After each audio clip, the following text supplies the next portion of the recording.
네, 이원재 끝내주는 경제 최승병 박사의 워커노믹스 시간입니다. 러시아 얘기하려고 그러는데요. 러시아가 강해지고 있습니다.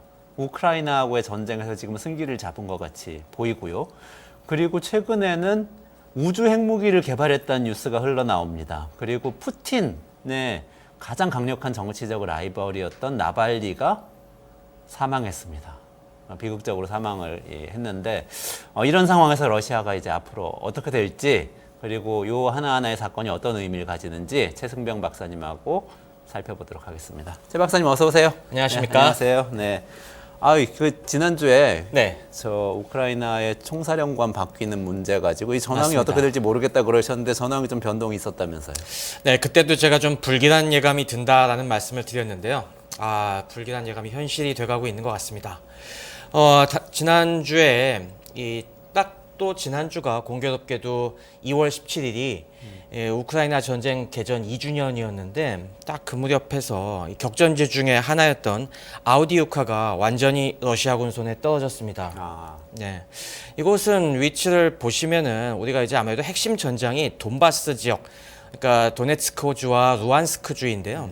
이 도네츠크주 한가운데 위치하고 있습니다. 네, 저기 지도를 보시면은 저기 오른쪽 가운데에 크게 제 원을 쳐놓은 부분이 바로 아우디우카인데요.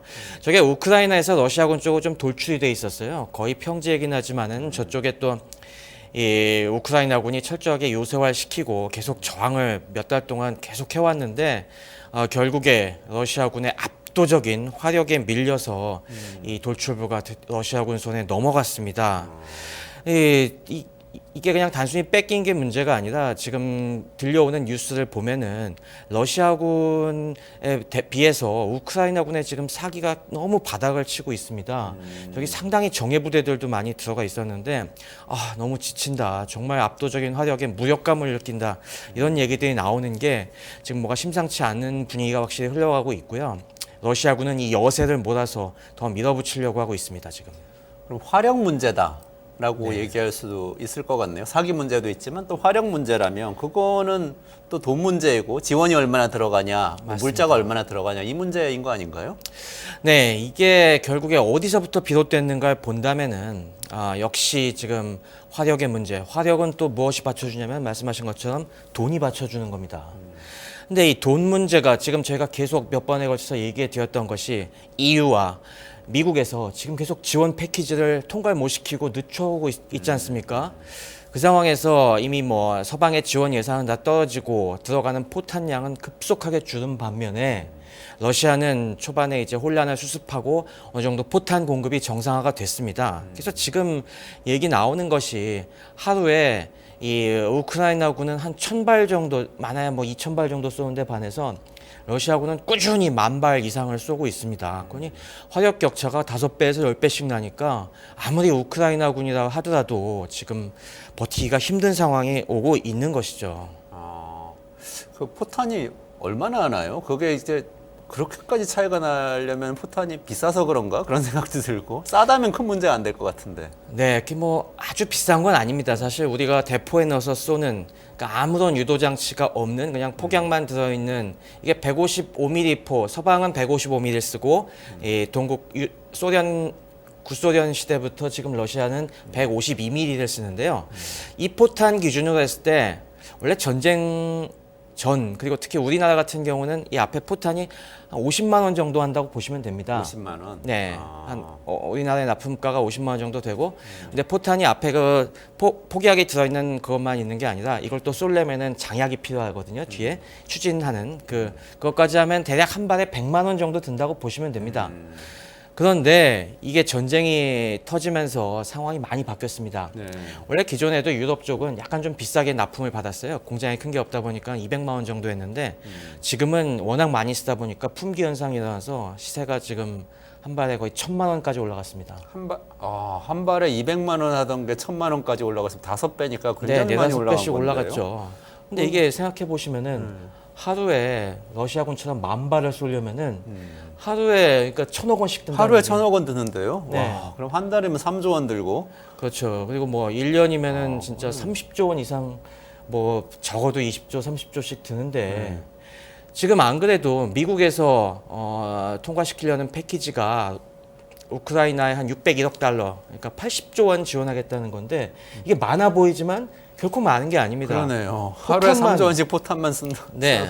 이거는 뭐 포탄 값으로만도 그게 뭐 한 4분의 1, 5분의 1씩 들어가니까 그 밖에도 쓸 돈이 엄청나게 많잖아요. 그러니까 이게 결코 여유로운 게 아닙니다. 이제 전쟁이란 게 진짜 쩐의 전쟁이네요. 네, 옛날 맞습니다. 영화 제목대로. 근데 러시아는 그 돈이 어디서 나오나요? 러시아는 뭐 지난번에 말씀드렸다시피 여러 가지 수출 규제를 우회하는 방식들, 그리고 이 중간지대 국가들 인도나 이런 쪽에 인도, 중국에 여전히 원유를 많이 팔고 있고요. 또 러시아가 이렇게 탄약을 넉넉하게 쓸 수 있는 가장 중요한 이유는 주요한 공급원을 확보했기 때문입니다. 지금 서방은 이 서방의 탄약 공장들이 거의 캐파가 준 상태에서 거의 공급이 안 되고 있는데 이 지금 러시아는 든든한 북한과 이란을 공급원으로 잡았습니다. 북한이 또 여기서 등장을 하는군요. 네. 지금 북한의 포탄 공급이 만만치가 않습니다. 지금 북한은 아무래도 우리와의 전쟁을 대비해서 저 압록강, 두만강 일대 그 산악 지역에 지하 공장들이 굉장히 많거든요. 군수 공장들이. 여기서 생산된 지금 포탄들이 컨테이너에 실려갖고 일단 나진항까지 간 다음에 나진항에서 선편으로 블라디보스톡과 나우트카 사이에 있는 비밀 항구가 있습니다. 거기로 실려간 다음에 거기서 시베리아 철도를 타고 지금 계속 흘러가고 있는데요. 작년부터 지금까지 한 최소 100만 발, 많게는 한 200만 발 정도가 이미 공급이 된 것으로 알려져 있고요. 지금 우크라이나 전선에서 발견되는 여러 탄약이라든가 로켓탄, 미사일 이런 거에서 이게 북한 것이라는 증거들이 속속 나오고 있습니다. 그러니까 지금 러시아군이 쓰는 탄약의 꽤 상당량을 지금 북한이 공급해주고 있기 때문에 러시아는 뭐 그리고 또 북한은 당연히 국제 시세보다 많이 싸게 공급해주지 않고 있겠습니까?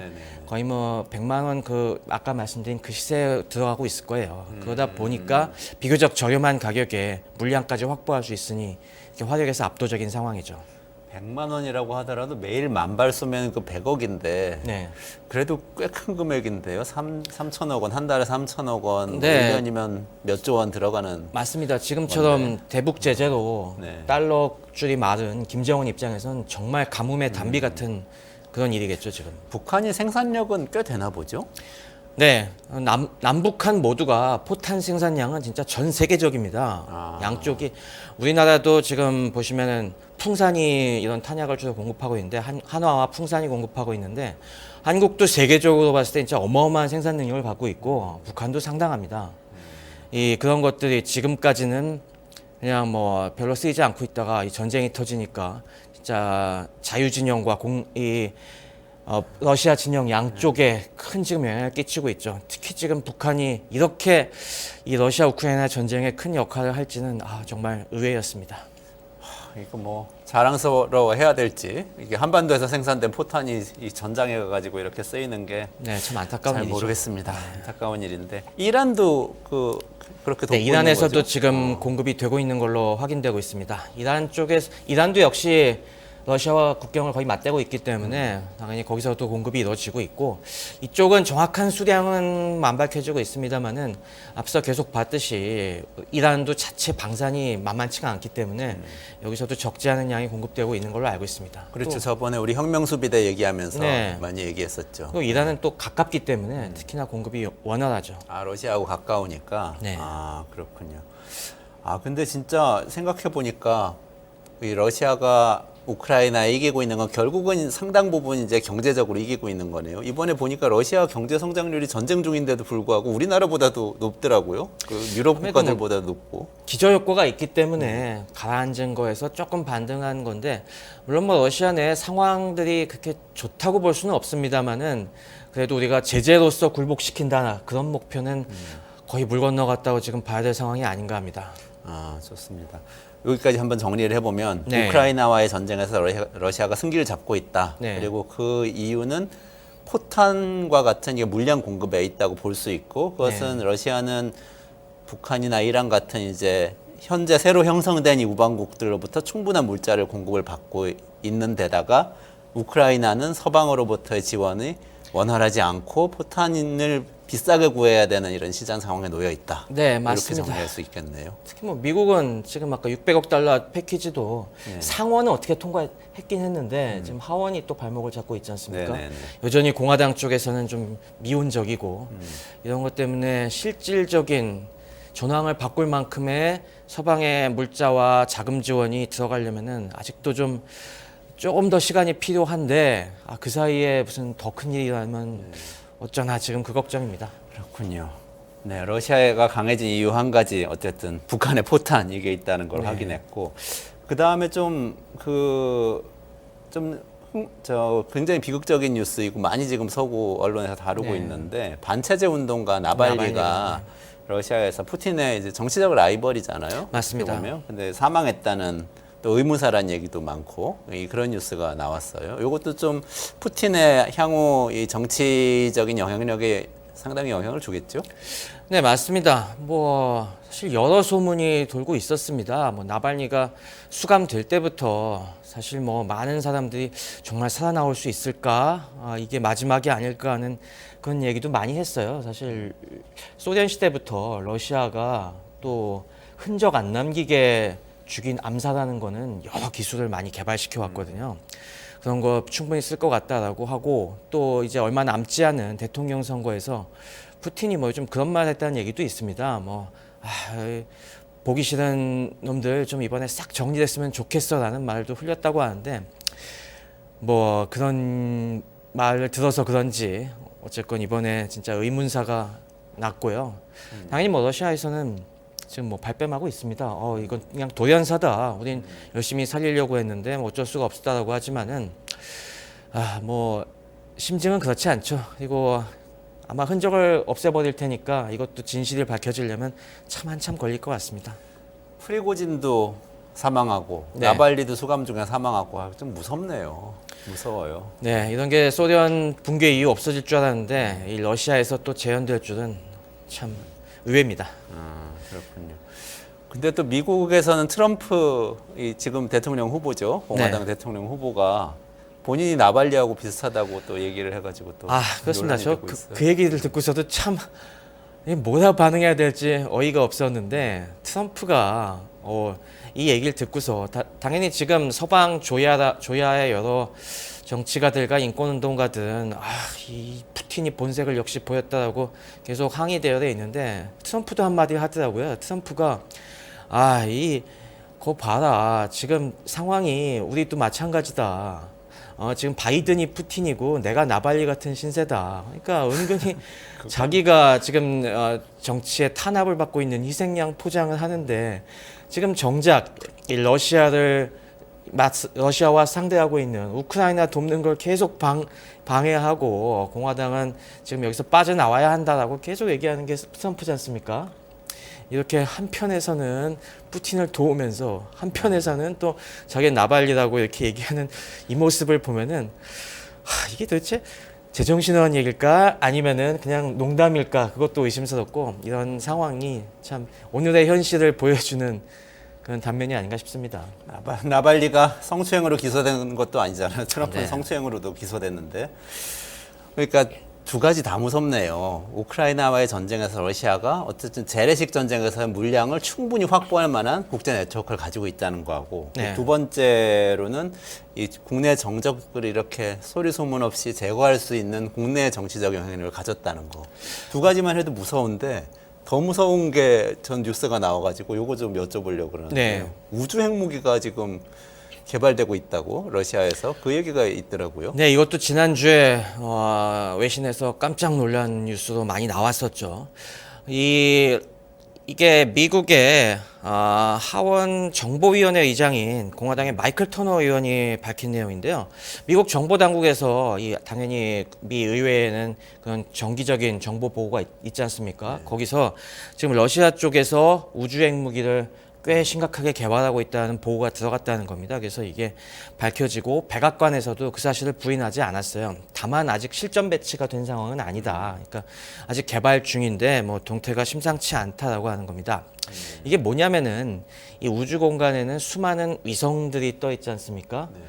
통신 위성, 뭐 GPS 위성 같은 것부터 해서 뭐 정찰 위성들도 많이 떠 있는데 이런 위성을 타격하기 위한 이른바 신형 전자기 펄스 무기를 개발하고 있다는 겁니다. 전자기 펄스 무기. 네. 이게 약간 어려워집니다. 좀 설명해 주셔야 될 것 같아요. 이 게임 과학자, 경제학자로서. 근데 이게 SF 좋아하시는 분들이나 게임 많이 좋아하시는 분들은 이거 EMP 쇼크 이런 얘기 들어보셨을 거예요. EMP. 네네네, 맞아요. 이 EMP가 바로 그겁니다. Electromagnetic Pulse. 그래서 우리말로 하면 전자기 펄스인데요. 이게 뭐 하는 거냐면은 우리가 굉장히 강력한 전자파를 갖다가 발생을 시키면은 이 강력 에너지가 강한 전자파가 우리 전자기기 같은 것들은 그 안에 칩부터 그 안에 회로들이 다 들어가 있지 않습니까? 회로는 이제 도체들이 들어가 있는데 강한 전자파들이 이 도체에 맞으면은 그 안에 있는 전자들을 막 뒤흔들어 놔요. 그 뒤흔들면서 여기서 굉장히 강한 전압과 전류가 발생을 하죠. 그러면 우리가 이 조그만 전자기기에 이렇게 갑자기 강한 전압이 걸리면은 이게 타버리거든요. 거기서 열이 많이 발생하면서. 그러면은 이 안에 뭐 칩 한두 개만 타버려도 당연히 이 전자기기가 망가질 겁니다. 그러니까 이런 식으로 강한 전자파를 이용을 해서 전기기기나 전자기기를 갖다가 망가뜨리는, 무력화시켜버리는 이런 무기가 바로 전자기 펄스 무기 EMP탄이라고 보시면 됩니다. 근데 그게 왜 우주 핵무기라고 불리죠? 이게 이런 강한 전자기파를 발생시키는 방법이 물론 여러 가지가 있는데요. 그냥 재래식 폭탄에 거기서 뭐 강한 전기를 걸어줘서 순간적으로 팍 펄스를 발생시키는 방법도 있지만은 가장 손쉽게 강한 에너지를 만드는 방법이 바로 핵무기입니다. 원자폭탄 같은 경우는 이제 터지는 순간에 여러 형태로 에너지를 발생하게 되는데 물론 상당수는 뭐 열 같은 형태로 방출이 됩니다만은 그 중에 몇 퍼센트는 바로 이런 강한 감마선이나 X선 같은 굉장히 강한 전자기파 형태로 방출이 되거든요. 그럼 이게 직접 맞아도 문제가 되고 또 이렇게 튀어나온 강한 X선이나 감마선이 공기 중에 있는 질소나 산소 분자에 부닥치면은 또 여기서 전자가 튀어나가면서 또 그 전자가 지구엔 자기장이 있기 때문에 이게 자기장 속에서 뺑글뺑글 돌면서 또 거기서도 2차적으로 강한 전자기파가 발생이 됩니다. 이런 전자기파 하나하나가 우리 전자기기에 그냥 아무런 대책 없이 부닥치게 되면은 그게 전자기기가 먹통을 일으키게 되는 것이죠. 사실 이런 방법들이 어제 오늘 얘기는 아니에요.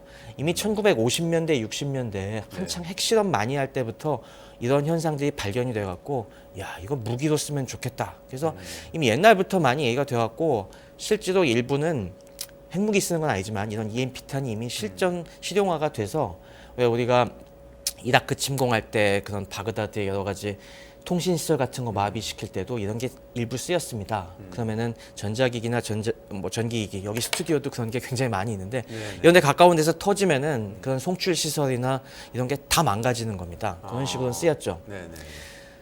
그런데 이걸 갖다가 이번에 러시아는 우주에서도 본격적으로 쓸 기술을 개발하고 있다는 얘기입니다. 그러게요. 근데 이게 사실 굉장히 끔찍한 얘기인 것이 우주 공간 같은 경우들은 이런 것들이 지금 우리 현대 문명이라고 하는 거는 상당수가 이런 우주 기술에 의존하고 있거든요. 생각해 보시면 아시겠지만은 지금 저희가 위치 추적을 굉장히 쉽게 할 수가 있는데 이게 다 GPS 위성들이 상공에서 떠서 그 신호를 쏴주기 때문에 그런 거고 우리가 전 세계와 쉽게 소통할 수 있는 것도 물론 해저 광 케이블도 있지만은 위성 통신도 다 역할을 하고 있거든요. 근데 그런 것들을 갖다가 무차별 파괴하기 시작하면은 정말 아주 예기치 않은 일들이 발생하게 됩니다. 그 일들이 어떤 것들이 지금 예상될 수가 있냐면은 이게 우주 공간에서 만약에 위성을 갖다가 고장을 내서 망가지게 되면은 이게 그냥 쉽게 끝나는 게 아닙니다. 왜냐하면은 우주 공간에 떠다니고 있던 위성들은 이게 먹통이 돼버리면은 이게 그냥 저절로 썩어 없어지거나 저절로 땅에 떨어지는 게 아니거든요. 그냥 그 상공에서 계속 돌고 있습니다. 그냥 그 쓰레기가 돌고 있는 거죠. 근데 이게 그냥 쓰레기가 아니라 지구 상공을 돌고 있으려면은 어마어마한 속도로 돌고 있습니다. 위성의 속도가 어느 정도인지 혹시 아십니까? 아니요, 모르는데요. 우리가 보통 고고도 통신위성 이게 정지궤도 위성은 보통 한 고도가 35,000km 정도 돌고 있는데 이 정도에서 돌고 있는 위성들은 대략 한 시속 10,000km 정도 움직이고 있고요. 네. 그 밑에 시속 10,000km요? 네, 1초에 10,000km가 한 시간에 한 10,000km씩 네. 하고 네. 더 낮은 궤도, 지구 저궤도라고 하는데 여기는 정찰 위성이나 일부 통신 위성이 돌고 있는데 이런 저궤도는 더 빨리 돕니다. 거기는 한 20,000에서 30,000km 정도 시속 이 정도 돌고 있기 때문에 생각해 보세요. 우주 쓰레기가 이렇게 빠른 속도로 돌고 있으면은 이게 어디 다른 멀쩡한 위성에 부닥치면은 이건 그냥 참사가 나는 겁니다. 대폭발이겠네요. 근데 이- 그게 무력화되면은 제어가 안 되는 건가요? 제어가 아예? 안 되는 거죠. 그러면 어디로 갈지 네. 그 궤도로 계속 돌긴 그죠. 하겠지만 그 궤도에서 계속 도는데 추적도 아주 힘들고 하니까 언제 어디서 이런 쓰레기가 돌고 있을지 모르게 되니까 심한 경우 그 궤도 자체를 못 쓰게 되는 일이 발생합니다. 거기 위성 잘못 올렸다가 부닥칠 수도 있으니까. 그리고 심한 경우에는 일부 가능성은 이게 다른 정상적인 위성을 때린 다음에 그럼 이게 부서지면서 파편이 엄청나게 튈 거지 않습니까? 그럼 파편이 또 다른 위성에 부딪히고 하면서 이게 진짜 지구 궤도를 덮어버리는 이걸 캐슬러 효과라고 하는데 이런 위험까지도 사실은 있습니다. 그래서 그걸 모티브로 해서 만들어진 영화가 기억하실지 모르겠지만 10년 전에 그래비티라는 영화가 있었죠. 그래비티. 네, 그래비티. 맞아요. 산드라 네네네. 블럭 나오는. 네네네. 거기서 바로 막 이 위성 잔해가 거기서도 막 우주 정거장에 부닥치고 해서 산드라 블럭이 위험에 처하게 되는데 네. 그게 바로 이 캐슬러 효과를 좀 극적으로 묘사한 겁니다. 그렇군요. 그러면 정리해 보자면 지금 러시아에서 개발하고 있다는 것은 우주에서 터뜨릴 수 있는 원자폭탄 형태의 EMP 그렇죠. 그런 탄이고 EMP 탄이라는 거죠. 타겟은 인공위성이고 네, 타겟은 네. 이 아무래도 서방의 인공위성, 네. 특히 전시가 되면은 통신망을 마비시키고 정찰 위성을 마비시키고 이런 GPS 위성들을 마비시키기 위해서 쓸 수 있다는 거죠. 우크라이나하고 러시아하고 전쟁하는 데서도 그 일론 머스크가 가가지고 스타링크 맞습니다. 가지고 지원하겠다고 그랬었잖아요. 스타링크도 위성이니까 타겟이 네. 될 수 있는 거겠네요. 맞습니다. 이런 지금 스타링크 같은 위성들이 주요 타격 대상이 되겠죠. 안 그래도 그것 때문에 엄청 공경을 당하고 있지 않습니까? 특히 네네. 러시아군을 괴롭히는 수많은 드론들이 이 스타링크 네트워크를 통해서 그렇죠. 통제되고 있는 게 많은데 이게 지금은 놔두고 있지만은 전면전 상황에서는 없애버려야 될 존재로 지금 인식하고 있다는 얘기입니다. 아주 전쟁 상황에는 그렇고 이제 일상적인 사회도 다 마비될 수 있겠네요. 예를 들면 하다못해 자동차 내비게이션도 다 안 될 것이고 GPS 기반이라면 근데 뭐 이런 EMP 탄이 줄 수 있는 효과가 굉장히 크죠. 그렇군요. 물론 뭐 당장 이걸 어떻게 쉽게 쓸 무기는 아닙니다. 이게 이런 위험성들이 이미 1960년대부터 거론이 돼서 사실 유엔에서는 1967년에 이 외공간 아우터 스페이스 트리티라는 걸 맺어놨어요. 그러니까 우리가 우주는 청정하게 놔두자. 아무리 지상에서 싸우더라도 이런 지구의 그걸 아우터 스페이스 외공간이라고 하는데요. 외공간에서는 일체 이런 대량 살상 무기를 쓰지 말자는 조약이 이미 그러니까 60년 전에 인류가 그걸 합의를 해놨는데 지금 이걸 깰지도 모른다는 불안감이 있는 겁니다. 지금. 그 유엔 전체가 합의한 네, 그런 뭐- 조약인 거죠. 맞습니다. 근데 그 지금 러시아가 개발하고 있다는 이 우주 핵무기는 미국이나 다른 국가도 가지고 있는 기술인가요? 아니면 러시아만 기술적으로는 가능하죠. 기술적으로는 가능한데 이걸 실제 무기로는 안 만들고 있죠. 러시아는 실제 무기로 만들고 있다는 게 지금 폭로가 된 건가요? 네, 러시아가 지금 러시아가 이걸 러시안 그 기존부터 좀 위력이 약한 거는 계속 실험을 해왔는데요. 이를테면은 대위성 미사일 같은 거. 근데 이거는 진짜 위력이 큰 핵폭탄을 이용한 EMP 무기이기 때문에 이거는 좀 선을 확실히 넘은 거죠. 사실 기존에도 이 아우터 스페이스 트리티에 적용할 그 당시에 합의를 안 했던 중국 같은 경우는 비슷한 걸 좀 개발하고 있었는데 그래요? 네, 러시아도 뭐 본격적으로 나섰다는 그런 신호가 들어오고 있는 겁니다. 그러니까 어쨌든 유엔에서 1967년에 그 조약을 통해서 우주 공간에서는 전쟁에 해당되는 행위는 하지 말자는 네. 얘기를 합의를 한 거죠, 국가들이. 네. 근데 이걸 이번에 깰지도 모른다는 좀 불안이 생긴 거네요. 맞습니다. 그래서 당연히 뭐 서방의 여러 국가들은 이건 이렇게 위험한 일 제발 하지 마라라고 계속 경고를 보내고 있죠. 그렇군요. 러시아가 만약에 통제를 할 수 없는 상황이 된다면 이게 우주에서 뭐 어떤 일을 벌일지 모른다. 그런 위협을 이야기를 하고 네, 있는 맞습니다. 이런 것들이 실제 꺼내 꺼낼 수 있는 카드일지는 우리가 그건 진짜 극단적인 상황에서 꺼내겠지만은 지금 계속 이런 식으로 뭔가 다양한 신무기를 개발하고 있다는 거는 여러 가지 의미가 있습니다. 사실 이번 러시아 우크라이나 전쟁을 하면서 러시아의 재래식 군사력이 사실 생각보다 형편없다는 것이 많이 밝혀졌지 않습니까? 그렇죠. 네. 그리고 실질적으로 러시아가 재래식 군사력을 대대적으로 확충할 만큼의 재원도 충분하진 않아요. 그래서 제가 보기에는 푸틴이 이것도 마치 김정은이 핵무기에 올인하는 것처럼 우리가 재래식 군사력은 좀 떨어지더라도 이런 너네들의 상상을 뛰어넘는 이런 첨단 무기에서는 결코 뒤지지 않는다라는 이런 신호를 계속 보여주려는 행보가 아닌가 싶습니다. 그렇군요. 지금 세 가지를 좀 짚어봤는데 세 가지 다 굉장히 위협적인 네. 그 재래식 포탄을 가지고 우크라이나전에서 승기를 잡고 있다는 거하고 네. 국내에선 정적을 제거할 수 있는 푸틴이라는 사실 절대 권력자 권위주의 정부가 생겼다 사실이라는 거고 처음엔 민주주의적으로 선출이 됐었는데 그렇게 됐다는 거고 세 번째로는 이게 이도저도 다 안 됐을 때 정말 우주에서 테러 수준의 전쟁을 벌일 수 있는 능력을 러시아가 갖추고 있는 것처럼 보인다. 이 세 가지는 이게 그냥 뭐 단순히 기술적이거나 군사적인 문제가 아니라 국제 정치에 결정적인 영향을 끼칠 수도 있는 거 아닌가요? 맞습니다. 이게 지금 고도의 정치적인 계산이 깔린 행보라고 봅니다. 당연히 뭐 러시아 입장에서 이걸로 인해서 당장 세계 대전이 일어나거나 뭐 그러지는 않겠지만은 이 지금 하나하나가 맞물려 돌아가는 것이 심상치가 않습니다. 아까도 얘기했지만은 이란과 북한 과거 같으면은 이 국가들과 러시아가 직접 엮이려고 하지 않았어요. 아무래도 테러 지원국으로 하고 있었고, 야 우리 러시아는 그래도 좀 강대국 중에 하나인데 저런 좀 시시한 이 테러 지원국들과 엮여서 되겠냐라고 하면서 약간 거리를 두면서 그래도 우리는 국제사회에 책임 있는 일원이다라는 모습을 보였었는데. 이번 전쟁을 통해서 이게 흔들리고 있습니다. 그래서 아까 얘기한 것처럼 이란과 북한 간의 여러 밀착 관계가 지금 형성이 되면서 이게 하나의 지금 블록으로 가지 않나 그런 상황도 벌어지고 있고요. 그리고 이를 통해서 오히려 북한과 이란이 지금 기사회생하고 있지 않습니까?